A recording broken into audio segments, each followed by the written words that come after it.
Vittorio Marchetti had never once been early for anything in his life. Meetings, dinners, even his own father's funeral.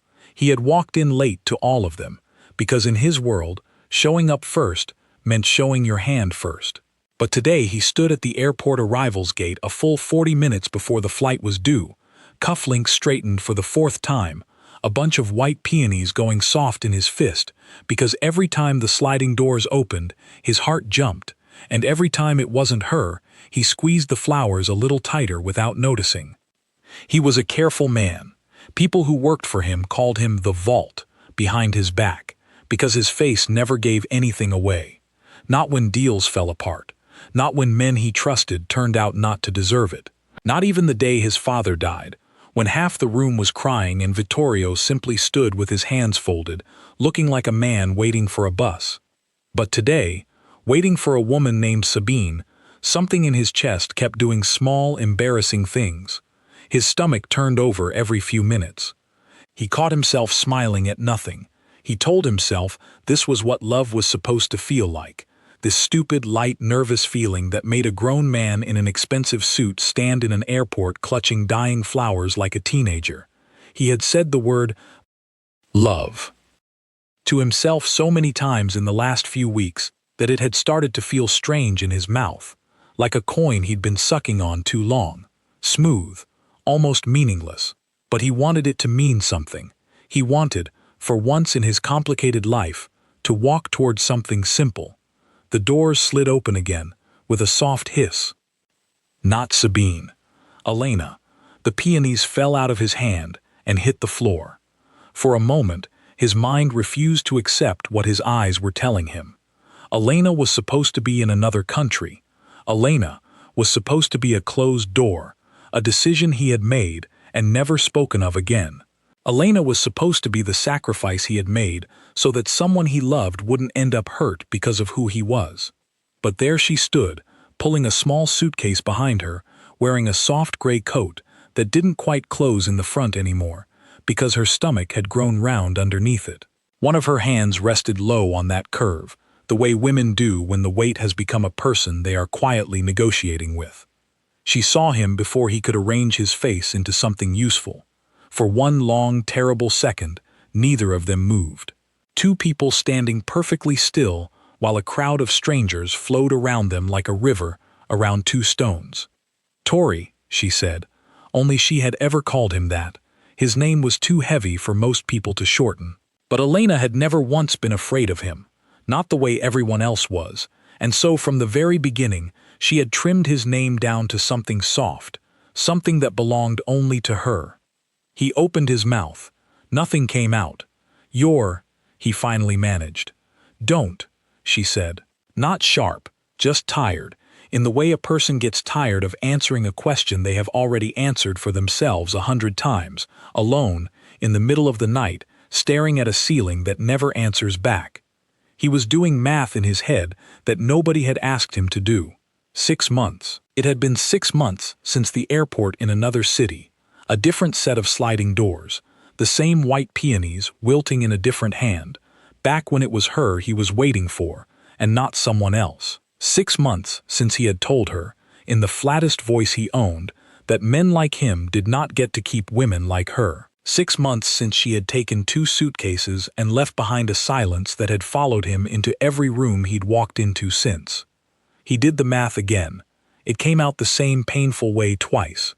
Is it? His voice cracked in the middle, like a boy's voice breaking for the first time.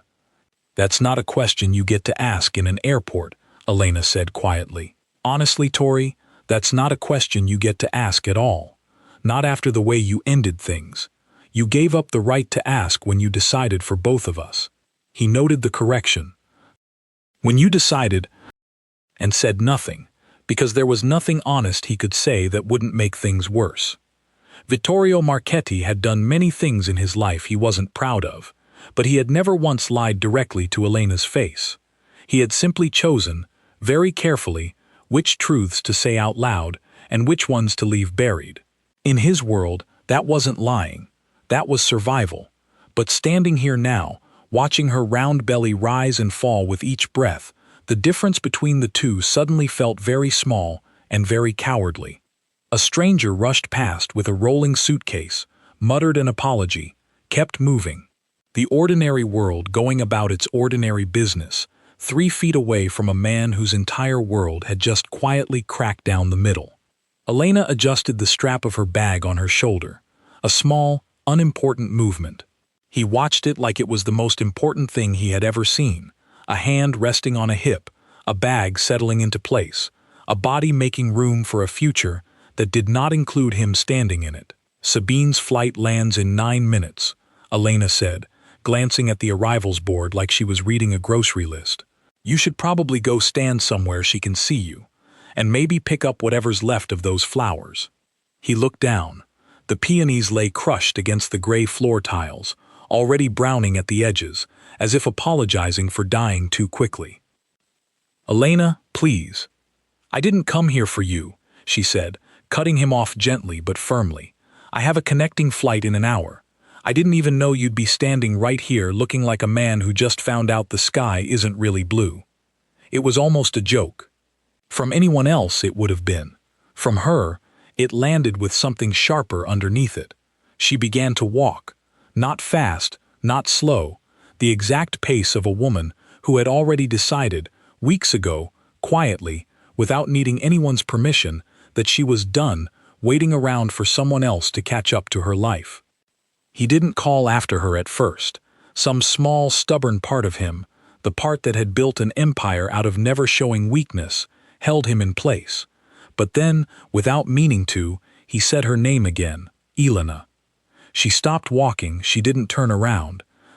If you ever need anything, if you ever need, I know what you have to offer, she said, still facing away from him. I had it for 3 years, Tori. I know exactly what your money and your name and your connections are good for. They're very good at some things. They were never any good at the one thing I actually needed. She let the silence finish the sentence for her. Then she walked into the crowd and disappeared, one hand still resting low on her stomach, unhurried, untouched by the noise of the airport around her, while Vittorio Marchetti stood frozen with a handful of ruined white flowers at his feet. To understand how a man like Vittorio Marchetti ended up standing in an airport with his heart in 2 pieces, you have to go back 3 years to a small seaside town where he had gone, of all things, to attend a cousin's wedding. He hated weddings. Too many people, too much noise, too many strangers wanting to shake his hand and look at him with that particular mixture of fear and curiosity that followed him wherever he went. His family's business, a word everyone used carefully, the way you'd use a word for something dangerous you didn't want to say out loud, meant that most people who met him already had an opinion about him before he'd said a single word. Elena did not have that opinion. She was a friend of the bride, a school teacher from a nearby town, wearing a plain blue dress and flat shoes because, as she told him later, she had no intention of dancing in anything that hurt her feet. She had bumped into him near the dessert table, apologized without really looking up, then looked up anyway and said, "Oh, you're the cousin everyone's whispering about." "Is that so?" he'd said. "Don't worry," she'd told him, popping a small pastry into her mouth. "I don't listen to whispers. I listen to what people actually do." He had found himself, for the first time in longer than he could remember, laughing. A real laugh, not the polite performance he gave at business dinners.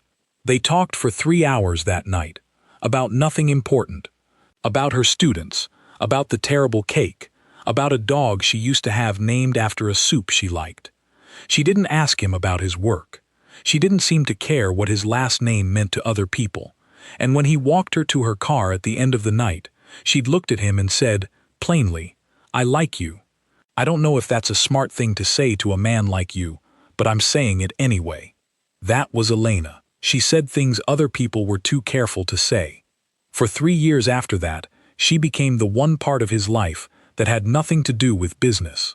He never brought his work home to her, not the meetings, not the men who came and went from his office with tense faces, not the late-night phone calls he took in another room with the door closed. Around Elena, he was allowed to just be Tori, a man who liked terrible action movies, who couldn't cook anything except eggs, who missed his mother more than he ever admitted to anyone else. But the world he worked in did not stay quiet forever.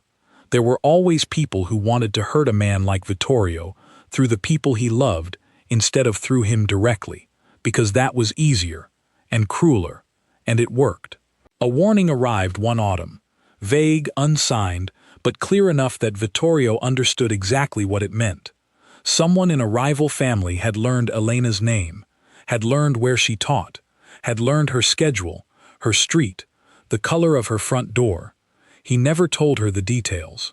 He simply came home one evening, sat her down at the small kitchen table in her apartment, and told her, in the flattest voice he owned, that it was over. Why? She'd asked, and her voice had not shaken, which somehow made it worse. Because staying with me is dangerous, he'd said. Because I can't protect you and love you at the same time. Not the way things are right now. That's not your decision to make alone, she'd said. It is the only decision I know how to make, he'd answered. She had not cried in front of him. She had simply stood up, packed 2 suitcases over the following days, and left without a single dramatic scene, without begging him to change his mind, without giving him the satisfaction of watching her fall apart. That silence had haunted him more than any argument could have.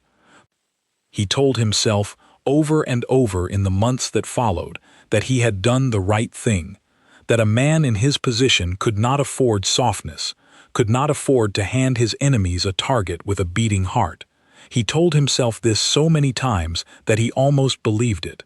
And then, 6 months ago, he met Sabine. Sabine was nothing like Elena, and Vittorio suspected that was exactly why he'd been drawn to her. She came from a wealthy family that had nothing to do with his world. Art dealers, people who spent their lives around paintings instead of danger. She was easy company, always laughing, always moving somewhere interesting, never asking the kinds of questions that made him have to lie. Their relationship had grown slowly, carefully, the way Vittorio did everything. He liked that she never seemed to notice the tension that followed him into certain rooms. He liked that being with her felt like a vacation from himself. When she told him she was moving cities for a new gallery position, he had offered, almost without thinking, to pick her up from the airport himself. It was a small gesture, the kind of thing an ordinary man might do for an ordinary woman he was falling for.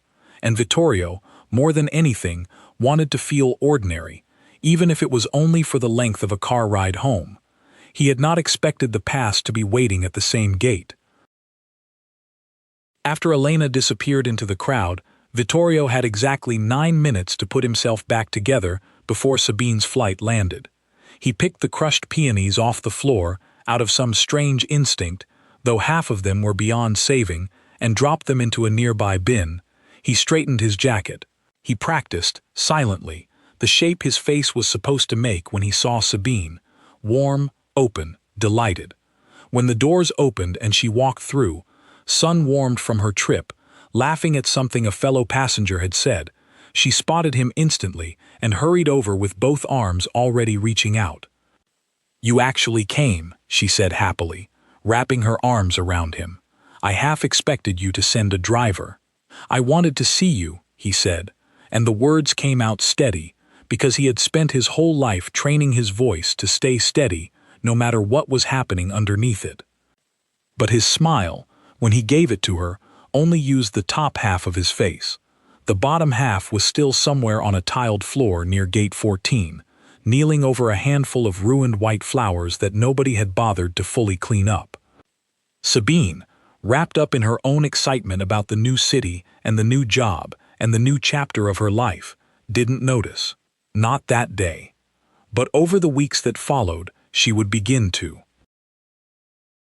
In the days after the airport, Vittorio tried very hard to behave like a man who had not just seen the mother of his possible child walking through arrivals with her hand resting protectively on her stomach. He took Sabine to dinner. He helped her unpack boxes in her new apartment. He smiled in all the places smiles were supposed to go.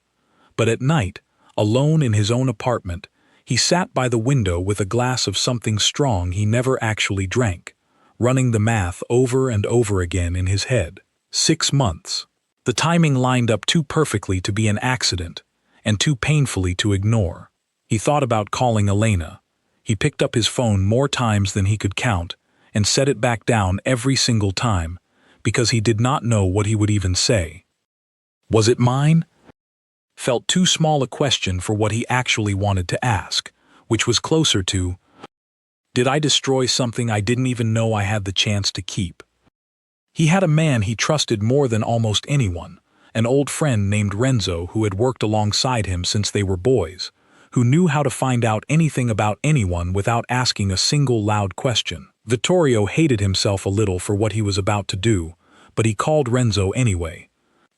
I need an address, Vittorio said. Nothing else, just where she's staying. Renzo, who had known Elena, who had liked her more than most of the women who had passed through Vittorio's life, asked only one question. Are you going to make things worse, or are you going to fix something? I don't know yet, Vittorio admitted, and that honesty cost him something, because he was not a man used to admitting he didn't know things. 2 days later, Renzo texted him an address in a small town 3 hours away, where Elena had apparently moved to be closer to her brother and her grandmother after leaving the city. No explanation, no judgment, just the address, and underneath it, a single line. Be careful with her, Tori. She didn't deserve any of this. Vittorio sat with that message for a long time before he finally put the phone down and picked up his car keys. The town was small enough that Vittorio's expensive black car looked completely out of place, parked outside a little house with flower pots on the front step and a wind chime that clinked softly in the breeze. He sat in the driveway for almost 20 minutes before he found the nerve to get out. An older woman answered the door.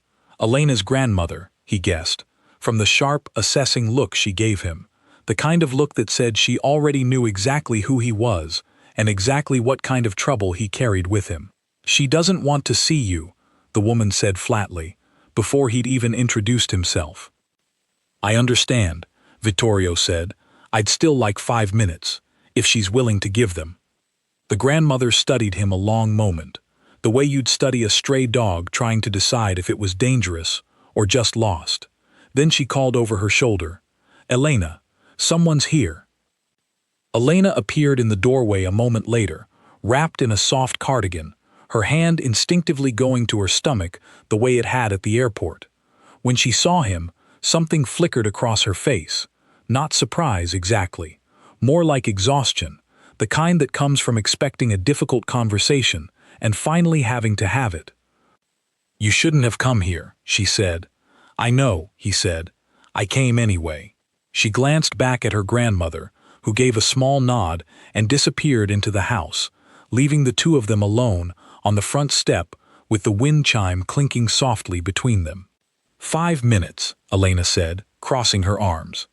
Vittorio had planned a dozen different ways to start this conversation on the long drive over, and every single one of them evaporated the moment he actually stood in front of her. So instead, he said the truest, simplest thing he had. I'm sorry. Elena's jaw tightened. For which part?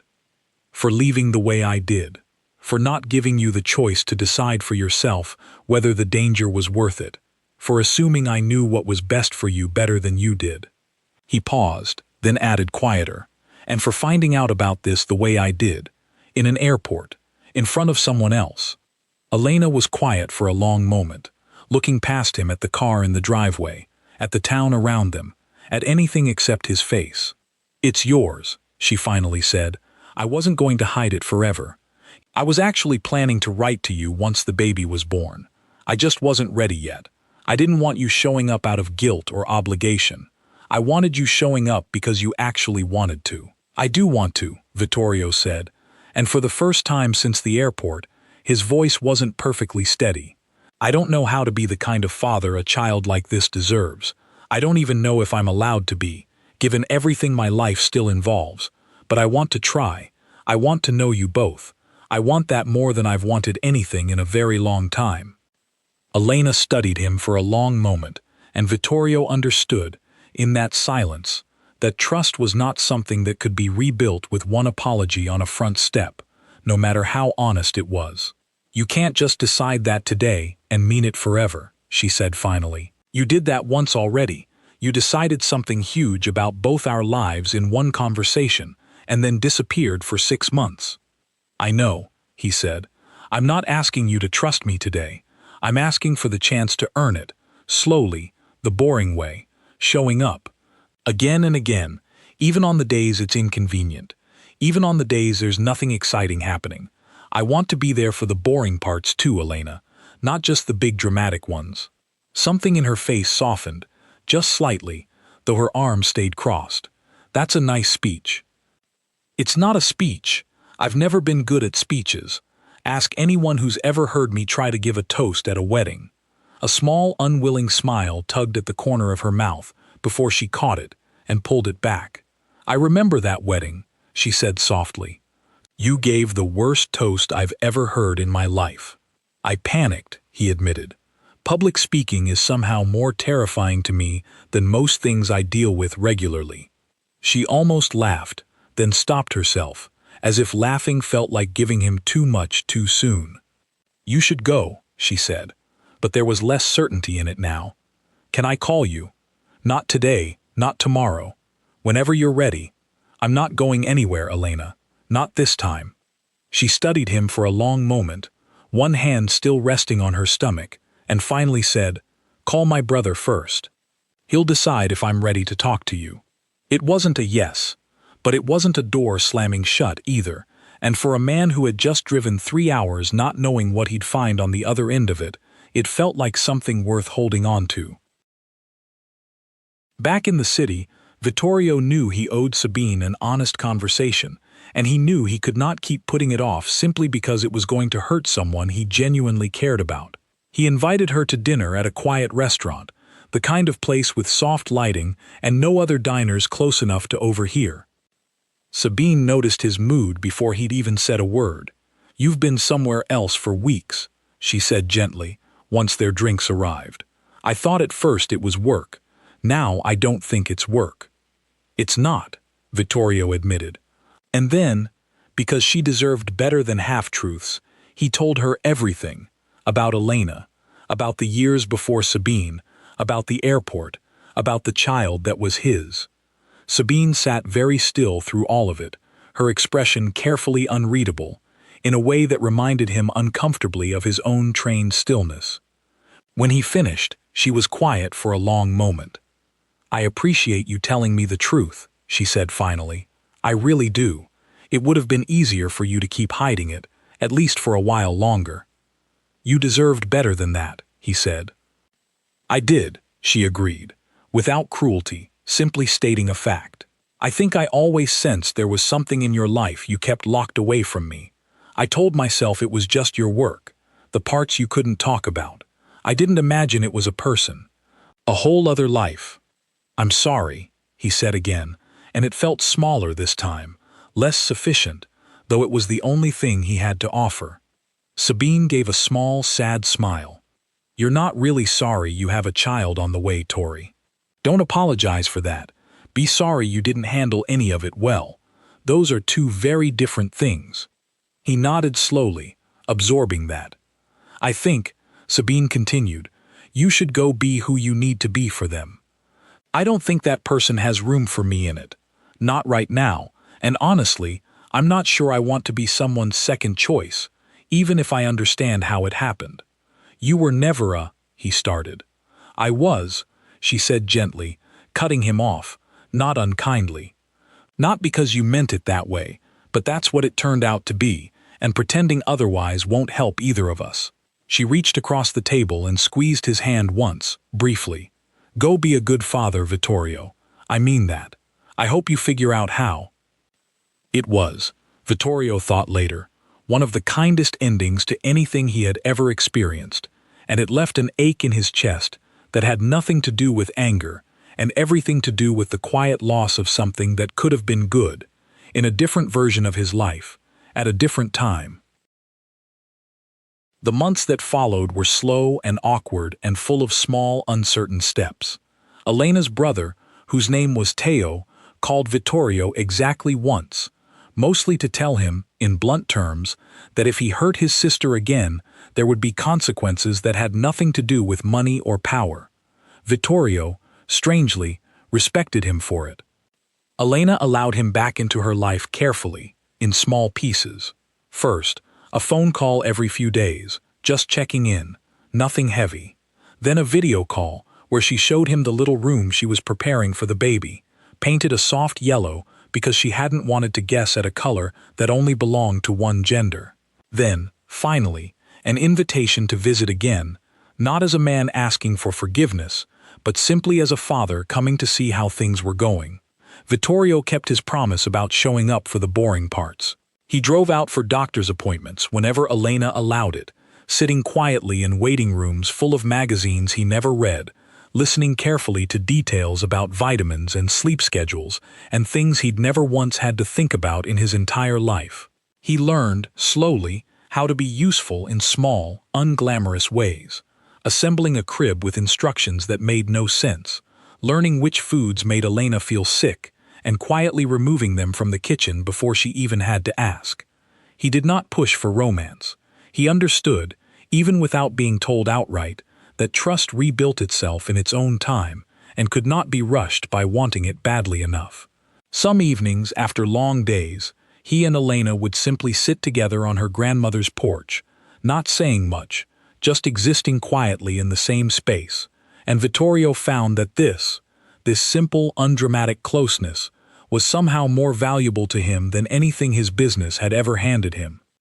He also began, slowly and carefully, to change certain things about his own life. He couldn't undo who he was or the world he had built his life inside of, but he started stepping back from the more dangerous corners of it, handing certain responsibilities to men he trusted, keeping himself further from the parts of his world that had once put Elena in danger in the first place. It wasn't a perfect solution. There was no clean, complete way to leave a life like his behind entirely, but it was an honest effort, and Elena noticed it, even if she never said so directly.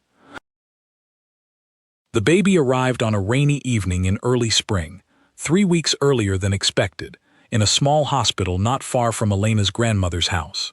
Vittorio got the call from Teo while he was in the middle of a business dinner 2 hours away, and he left so abruptly that the men at the table exchanged confused glances, unused to seeing him move for anything other than business. He broke every speed limit on the drive over, arriving soaked from the rain, his usually perfect suit rumpled and damp, just in time to be led into the hallway outside the delivery room. He paced for what felt like hours, though it was closer to 40 minutes, until a nurse finally opened the door and told him he could come in. Elena looked exhausted and radiant all at once, holding a small, wrinkled, impossibly tiny bundle wrapped in a soft blue blanket. She looked up at him as he entered, her eyes tired but soft. "It's a boy," she said quietly. Vittorio approached slowly, almost afraid to breathe too loudly, and looked down at his son for the first time. Something happened in his chest that he had no name for, bigger than the nervous, light feeling he'd once mistaken for love in an airport, waiting for someone else entirely. This was heavier, steadier. It felt less like falling and more like finally landing somewhere solid. "Do you want to hold him?" Elena asked. His hands, which had signed contracts worth more money than most people would see in a lifetime, which had made decisions that shaped the fates of entire organizations, trembled slightly as he reached out to take his son for the first time. "Hey," he whispered, so softly it was barely a sound at all. "I'm sorry I wasn't here sooner, in every way that matters. I'm here now, though. I'm not going anywhere." Elena watched him quietly from the bed, something unreadable and tender crossing her tired face. "What are you going to name him?" Vittorio asked, still not taking his eyes off the small face in his arms. "I was hoping we could decide that together," Elena said, "if you want to be part of that." "I want to be part of everything," Vittorio said, and for the first time in longer than he could remember, the words came out easily, without any careful calculation behind them at all.